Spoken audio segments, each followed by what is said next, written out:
Security Council by Russia and China in particular, and increasing frustration among UN officials about trying to bring humanitarian aid to the unfortunate civilians in Syria who are caught in this conflict. I think Ireland needs to be making strong representation through the EU to try and bring some sort of resolution to the conflict, and I very much hope we see that happen in the next couple of months. Thank you. Mrs. Van Turnhout. Thank you very much, Caoirleach.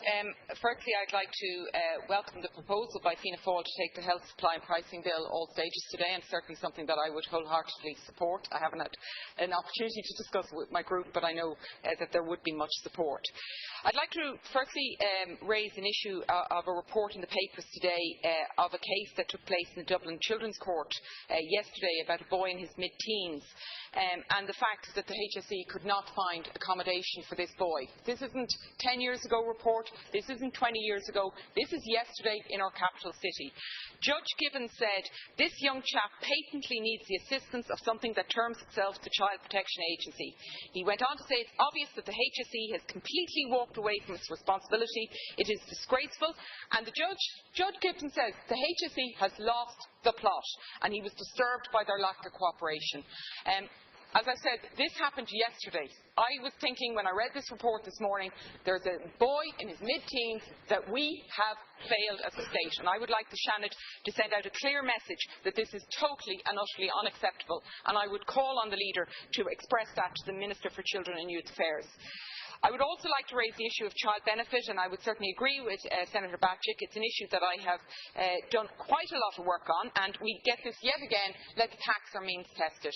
Many papers have been done to prove that is just impossible to actually tax or means test when you start going down to look at it. We'll end up paying so much in administration to actually identify who is the beneficiary of the payment. Is it the children's money or is it their parents? If the parents are separated, if there's custody arrangements, how do you do all of this? It is a horizontal payment. It demonstrates our value as in society to children. And many families at the moment are in distress, are finding it extremely difficult. Removing the safety net at this time is not the answer, and certainly not in this simplistic way. And I want to clearly state, because there seems to be this misnomer out here, and I think Michael O'Leary first raised it when he complained that he received child benefit. You must apply to get child benefit. You do not get it automatically. When you have your first child, you apply. So anybody who comes out and says, I get it and I don't want it, tell them to stop. They don't have to have it, okay? You must apply. So my opinion is the families who are applying for child benefit obviously believe that they need it. I would encourage the government, and I raised this at the Committee on Social Protection, not to be so simplistic at looking at taxing or means testing. There are other ways. Could we look at a free school book scheme, free children's health? There are other ways that we can ensure the money goes to what it's intended to do.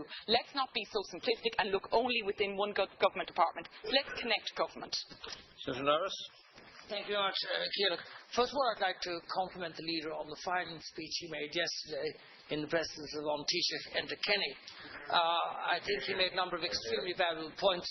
Regrettably, sometimes government actions undermine those fine words. Once again, for example, we find item number 1 suggesting